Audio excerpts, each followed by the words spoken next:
and welcome to all my Flosstube neighbors. I am Chris, and this is XrossStitch, and today is Tuesday, September 5th, 2023, and this is Flosstube number 60, 60. And I'm so happy to have you here with me today. Today is a big day.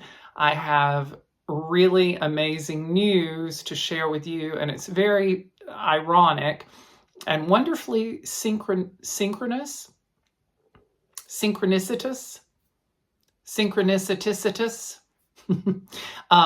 that it is Flosstube numbers 60, because today I have to tell you we have reached 6,000 plus subscribers. I'm overwhelmed. I'm absolutely overwhelmed, and I'm so grateful to each and every one of you who has subscribed to this channel. If you are a new viewer, a new subscriber who helped put me over that 6,000 mark, thank you so very much. If you are a returning subscriber, a returning member of this wonderful neighborhood that we've created, you have my eternal gratitude. I never imagined when I started this channel that I would be able to have so many friends and so many neighbors across this wonderful world, and I'm so thrilled to be able to share that with you. When I left and went on hiatus, I thought that my subscriber count would go down tremendously, and it didn't. And within just a few short weeks of returning to Flosstube, I've exceeded the 6,000 mark. Subscribers aren't that important. Every Flosstuber will tell you that they don't really think about subscriber count. I really don't either, but when you do start getting near a benchmark, you start kind of looking. And I have been more aware of it because, you know, when you go away and you come back, you don't want to lose any of your friends. You want to keep them on board. So anyway, thank you for that. It's huge news. I'm so, again, I just can't tell you. I'm being effusive, and I'm rambling now. I'm rambling because I'm thankful. But thank you, thank you for being a friend. Yeah, moving on. The flowers at the beginning of today's video are photographs that I took in Portsmouth, New Hampshire. We recently went to Portsmouth, New Hampshire. It's on the coast of New Hampshire. Wonderful little shopping village and old architecture and beautiful streets and beautiful flowers in the parking lot of a bank, of all things. We went there recently, and the seafood is amazing, and we just had a wonderful day. So I cannot pass beautiful flowers without taking photographs of them. I've always done it. I've always been enamored by flowers. You'll know that if you go back many videos. Miss Mary Will helped inspire that. We'll talk more about her later on in the season. But that's where those photographs are from. And another little piece of business, so many of you, I mean, so many of you have asked, did Handstanding Cat make it across the country? Yes. Handstanding Cat made it across the country. Handstanding Cat is the top of Tiki, Tree of 1,000 Faces. It's a big piece of teak driftwood that we used to have in our bedroom where I used to film, and it was behind me. It was kind of serving the purpose that this lovely screen is doing now, you know, just some background filler. But people started seeing things in that teak driftwood. They started seeing ghosts and Scooby-Doo and many kinds of different things, which is why my friend Kathy from the Flosstube channel, To Die House, named it Tiki Tree of 1,000 Faces. And the top of it, one of my friends said looked like Handstanding Cat. So that became a thing here. And at the beginning of every video, we would name Handstanding Cat, and you would send in submissions for the names, and I would spin the wheel and we would name Handstanding Cat. We did that throughout the first year, and I'm not doing that this year because I want to change it up a bit. You know, I like changing things up. We did it for an entire season, and now we're doing something. We'll maybe come up with something different, and Handstanding Cat might come back every now and then when something important happens. But to all of those who wondered, yes, it made it. Handstanding Cat made it. And here's a quick picture of where it is now. It's in our great room, in the corner of our great room. There's a light behind it. We put it on at night when we have company over, and it's really lovely. So thank you for asking. Handstanding Cat is doing fine, and he'll make appearances. Lord, what happened to my voice just then? I got possessed by the ghost of Gomer Pyle. Let's move on to some cross stitching. I had a couple of big stitching weeks. I have some finishes to show you. The first finish, oh my gosh, I have to go get them. Oy, oy, oy, oy, oy. Hold on. Oh. It's been a long time since I've done that. I have to work on my landing, don't I? So the first finish, I'm crazy. I told you I was crazy. Those of you who are new are going, did he just do the bewitched pop out thing? Yeah, I did. Love it. It's amazing. Anyway, I had some finishes. The first is a wonderful kit. You know, I'm on this Christmas ornament stitching tangent. I love doing them. I'm loving the rhythm I'm on now, which is ornaments and a big project, because it gives you satisfaction of a finish. And they're adorable. I just suppressed a burp. And trust me, you don't want to hear me burp. The first is Partridge and Pear. It's a wonderful ornament kit from Jody Rice at Satsuma Street. You know, I love Satsuma Street. Partridge and Pear. I shared this on Instagram. This one went really quickly. And these in general do go quickly. It only takes about, 3 or 4 nights to finish one of these. But here it is. There's my finish. The beautiful Partridge and Pear. And this beading and this putting these sequins on is not that difficult. I have found now that I've actually had the opportunity to do some beading, mixing it with cross stitching, I actually like it quite a lot. And here it is in person. Isn't she gorgeous? I think this is a she. I don't know why. But there is Partridge and Pear. That's the first of these 2 finishes. And then throughout the course of the couple of weeks, I started another one. I started Dear Santa, which is a very cute name for this, a play on words, Dear Santa, and it is a Dear Santa. Also by Satsuma Street, Jody Rice. This was in a packet, not a packet, in a group that she offers for sale. There are 4 ornaments. I'm going to do all of them, and then I'm going to do the next 4 as well, because I've got to move on to 2 turtle doves. But Dear Santa is, there's the finish of that, and here she is. Again, I think this is a she. I don't know why. Adorable. Very sparkly. I rearranged some of the silver and gold sequins from the chart accidentally, but I actually think it looks better. So it was a happy accident. But there's the second one. Aren't they cute? I just love them. These are great. So those are 2 little those are 2 ornament finishes. Get my teeth back in. 2 ornament finishes for you this week. Partridge and Pear and Dear Santa. Aren't they fun? And I haven't decided how I'm going to, I'll show you my backs. I'll show you my backside. Not so bad, right? Not so bad at all. You do have to jump around a bit with these when you're doing the seat, because I'm not going to do a bead, tie off, do a bead, tie. I'm just not going to do it. These aren't going to be entered into the state fair, so I'm not worried about that. And I haven't decided how I'm going to finish my backs. Several of you have suggested that I look at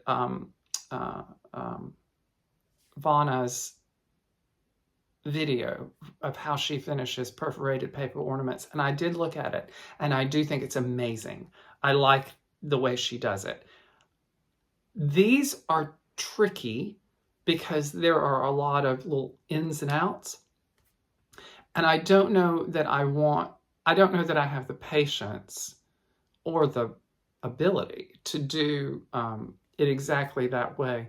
I'm probably going to put a piece of thin cardboard behind it to give it more stability, and then do either scrapbook paper or felt on the back of it. Probably scrapbook paper, because I'm getting to the point where I think felt looks just a little bit less finished, but that's just me.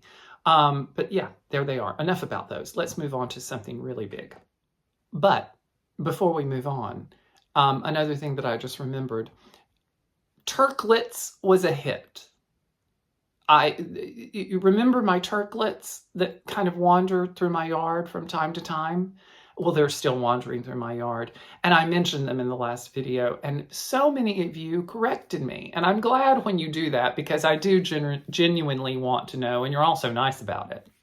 But actually, small turkeys are called poults.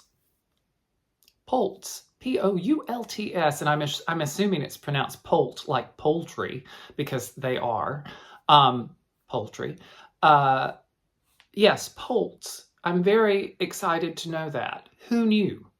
Who knew? Well, all of you knew, obviously. I was the one who didn't know. Personally, though, I'm still going to call them turklets because I think that's cute. Turklet. I've recorded this segment 3 times, and each time I'm forgetting to segue from the turklet into the next thing I want to tell you about, because the turklets are not the only feathered friends that I have in my yard. Look at this fella. Now, I don't know exactly what it is. I think it's a hawk, or it's definitely some, I need to look it up. It's either a hawk, a variety of hawk, or falcon. And the distinction between those two, I think, is ambiguous at best. But we had red-tailed hawks in Southern California, in LA, and I used to see them all the time. This is not a red-tailed hawk. It looks different. So if you know what this is, please do let me know. But isn't he handsome? I think he was hunting grubs, and he did this all day long. I finally this was one of the first times I saw him, and I recorded it, but he did that the rest of the day, and he would fly away with things in his claw. I thought he might have had a little field mouse or a chipmunk, which I love my chipmunks, but he didn't. They were like squiggly. So I think he was either getting grubs or getting worms or something. But let me tell you how wonderful it is to have all this wildlife in my backyard. I just love it. But let me know if you know what he is, Mr. Hawk. So we are now into September, and September is the month before October, and October is the month that contains Halloween. And as you know, I love Halloween. I'm a 365-day-a-year Halloween. I'm also a 365-day-a-year Christmas person too. I just love the autumn and the winter. I love the holiday season, everything about it, Halloween, Thanksgiving, Christmas. It's just such a wonderful time. And I think most of you enjoy that period of time too. But that means spooky stitching. And when I started the channel, I started a hashtag that many of you still use, and I'm so excited about it, hashtag Spooky Summer Stitch. And one of the first things that I started with Spooky Summer Stitch, and by the way, you can still use Spooky Summer Stitch if it's hot and summer where you are. My rule about Spooky Summer Stitch is if you're sweating, you're spooky summer stitching, if you're stitching on something spooky. That's a tongue twister. If you're sweating and stitching on something spooky, you're still spooky summer stitching. I crack myself up. Mad as a hatter. Okay, so where was I? Yeah, so I started this big piece, and you chose it. My viewers actually chose Clendon Place's Sleepy Hollow. I have, it's a bear of a chart. It's a lot of stitches. It's a lot of Krynic and beading and borders and the silk, and everything is in this. And I haven't stitched on it in a long time. I started it on June 21st, 2021, and I think that's right. Look below and you'll see. And I do enjoy stitching on it. First of all, let me show you where I was and where I am now. The thing about this one, I did it on Jobelan, and I love this Stormy Night fabric. It's absolutely beautiful, but I didn't realize how pliable Jobelan is. So I have to be very careful with my tension, and that makes this a slower stitch than usual. I stitch faster than I am stitching this one, but I'm stitching slowly because I want it to be nice, obviously. But I made some good progress on this, and I really enjoyed stitching it. I started putting the Krynic in, which, oh, is that a joy? And it's not so bad. It's not horrible, but you know, you have to be careful. And I worked some more on the moon that has the beautiful Caron Water Lilies silk in it, which is just a dream. It's, you know, 6 of 1, it's a payoff. You're having to do the Krynic, but then you're getting to stitch with the silk, and it's just beautiful. But I got a goodly amount done on this, and I'm very pleased with it. So I'm going to continue stitching on that. You'll probably see that next time with some more progress going. I started a little bit of the border because I want to do that as I go through, now that I have some landmarks so the border won't be askew. And I'm very pleased with it. So there is Clendon Place's Sleepy Hollow, designed by Cheryl Granda. That's my progress on it. And obviously, I wanted to, after a couple of nights of stitching on Sleepy Hollow, I wanted something easy. So I picked up another of my Celtic Santa kits. This is Mill Hill Celtic Santa's Wales Santa. He's adorable. And I got a very modest start on that. I only worked on it for just a brief amount of time because I wanted to start it. I wanted to have something else to show you that I'd started. And it was a nice little respite from Sleepy Hollow for a few hours. But there that is. You can't really even tell much about it, but that's going to be in his little belly area. So there that is. There's a start, and I bet you it's going to be a finish by the next time we see each other.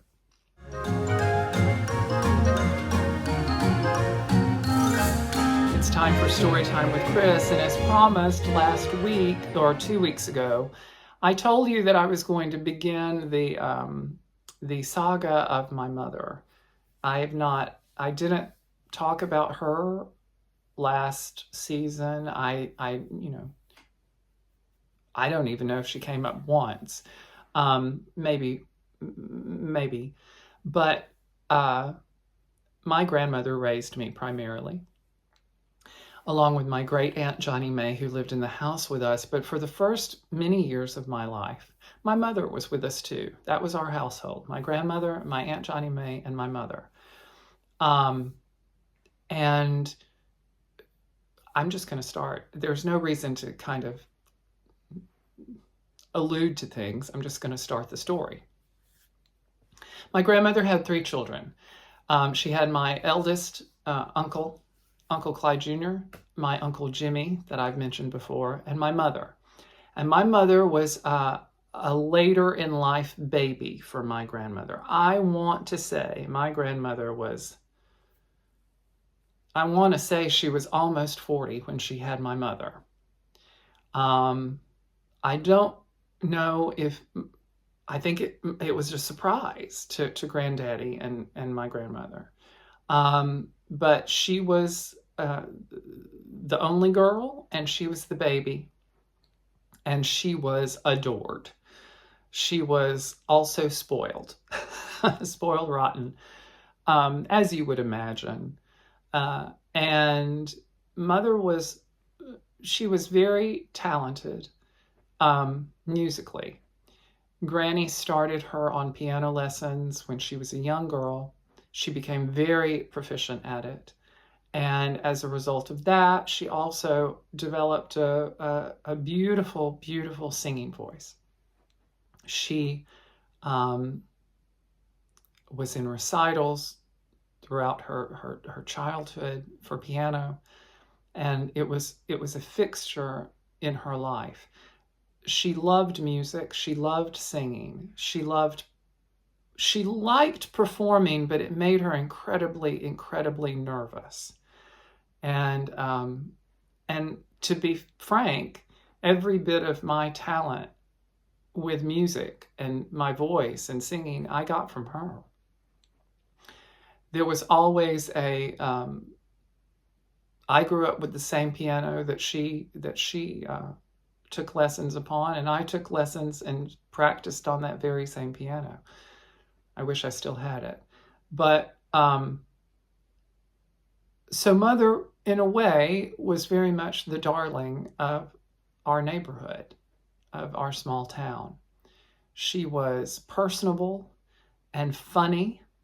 She was voted wittiest in her senior class. It made her a little angry. She wanted most talented, but she got wittiest. She was bitter about that for many years. But Mother was, she was incredibly gifted. She attended the University of Alabama and was a voice major, piano minor, I believe.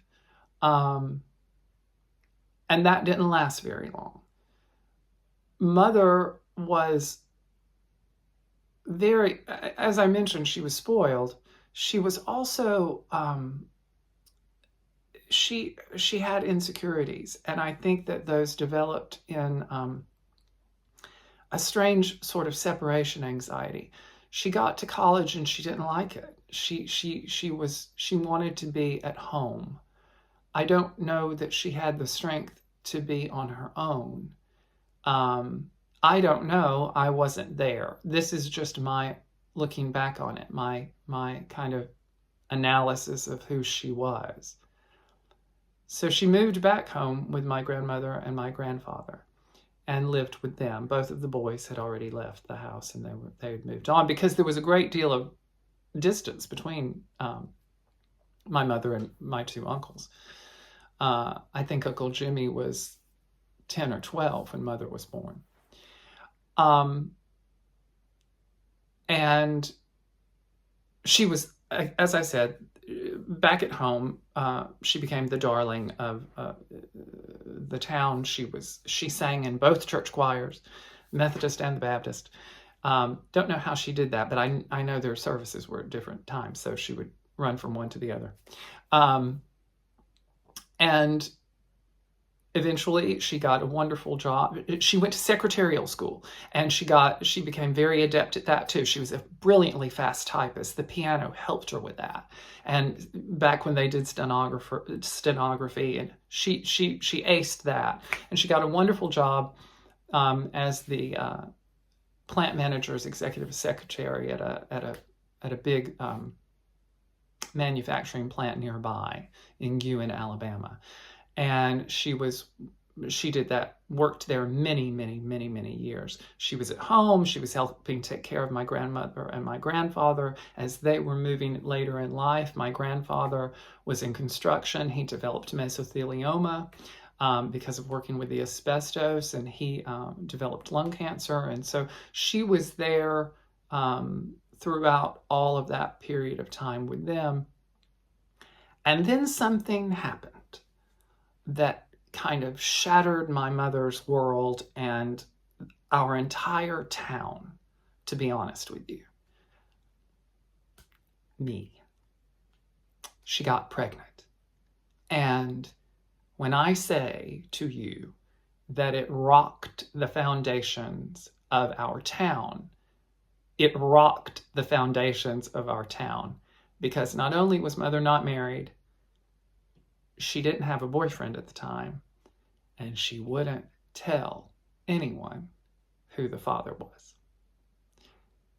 And that's where we pause for today's episode of the saga of my mother. Cliffhanger.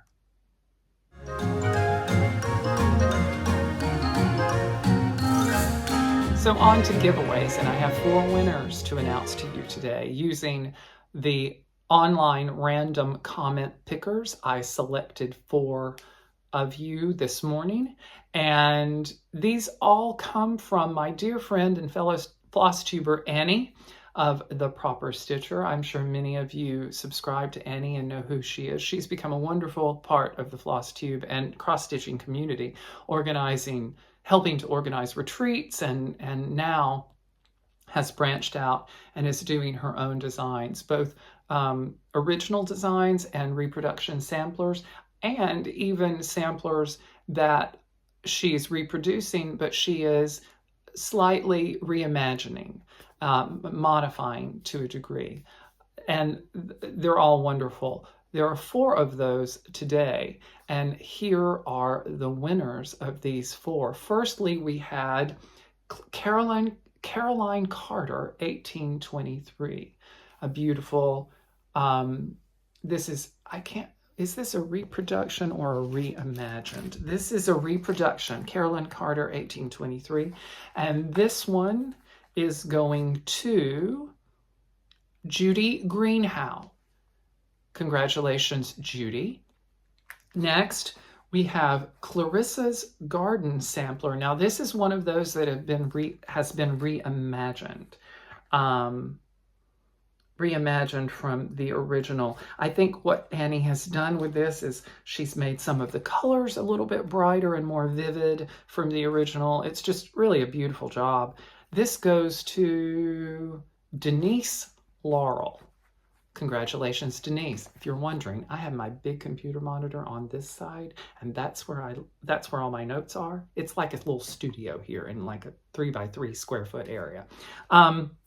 Next up, we have When Flowers Bloom. This is another reimagined sampler, When Flowers Bloom, 1830. This one goes to Susan Alston. Congratulations, Susan. I have your address, by the way. Susan won another giveaway many years ago. Well, not many years ago, but a couple of years ago, but she was one of our first winners. And then finally, we have Zerish Andrus, 1789, and this is a reproduction sampler. Zerish goes to Anita Diller. Anita Diller. So if the 4 of you, well, Susan, you don't have to, unless your address has changed. If the 3 of you will email me your addresses, I will get those in the mail out to you very, very quickly, so you can begin working on them if you so choose. And congratulations to all of you. Now, we're not going to have any giveaway offers this week because I am working on, for the next video in 2 weeks' time, a big 6,000 subscriber celebration giveaway array. So we will make sure to tune in 2 weeks, because there will be some really great things. I'm going to go through my giveaways box. I might add a supplement to it, but we'll have a big giveaway as part of next 2 weeks. I have to get used to saying 2 weeks away, because I know I'm used to saying next week's video. It's not next week's video, it's the following week's video. And I'm really enjoying this rhythm of every other week. It's really good. I have more time to stitch. I have more time to plan. I feel I'm excited coming into to recording them. I don't feel pressure. It's a good rhythm, so I hope it works for you too. But all that said, after saying all that, 2 weeks, big giveaway. Be sure to tune in. Lastly, we're going to wave at the neighbors. And I'm waving all the way across the Atlantic Ocean to Europe, to my dear friend and neighbor, Kat. Kat sent me a few photographs of her daily walk. She was on her daily walk. This is in a village in Lower Austria on the border to Slovakia. And, you know, talk about knock me over with a feather, because if you ever told me that you know, I would have viewers from all over the world, it just blows my mind, and I'm so grateful for it. But Kat is she's been with me for a long time. We've exchanged many emails over the years, and she sent me this today because on her walk, she discovered this little fellow stuck in the wall. My dear buddy, Snoopy. And she said she thought of me, and she sent me those photographs, and that just brightened my day so much. Snoopy is one of the big kind of staple mascots here at XrossStitch. He's very near and dear to my heart. I didn't have a teddy bear growing up. I had a Snoopy. And I still have one. Not the one. I wish I still had that one, but I don't have it anymore. But Snoopy is a recurring theme here at XrossStitch, and I'm so grateful that you thought of me. She said when she saw it, she thought of me, and she wanted to send me the pictures, and I'm so glad that she did. And I'm so happy to share it with all of you, because that's just wonderful. Brighten my day. Thank you, thank you, thank you so much. So that's it for today's video. I hope that you are having a wonderful first bit of September. I hope that you are Chrising it up. And let's talk about Chrising it up. Chris it up, hashtag Chris it up, was a hashtag started by my dear buddy, Darcy Cameron. And Darcy has a wonderful Flosstube channel. I hope that you know of it. Check it out. Darcy started that. And Chris it up just means if you're having a bad moment or an angry moment or a bad day, it's about finding that one little bit of joy or finding something good in the situation. It's not like being toxically positive. It's about in a bad period of time or a depressed moment, just thinking of something that brings you a glimmer of joy. That's what Chrising it up means. So if you need to Chris it up, I hope that you do it. Just think of that one thing that makes you happy and takes you to your happy place. Because trust me, I have to do it all the time. I have to remind myself to me it up, to Chris it up. I'm eternally grateful for Darcy for kind of starting that trend. I'm eternally grateful for all of you for saying it.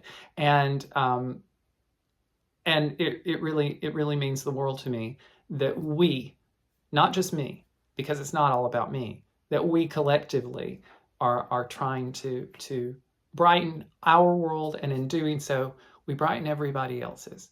Because when you're happy, or at least smiling, you're going to make someone else smile too. So take that with you for another couple of weeks. Thank you so much for getting me to 6,000 subscribers. I hope you have a great couple of weeks ahead as the leaves start to change. And if it's still hot where you are, I hope it starts to get cool very quickly. But I love you all. Take care. And until next time, bye-bye.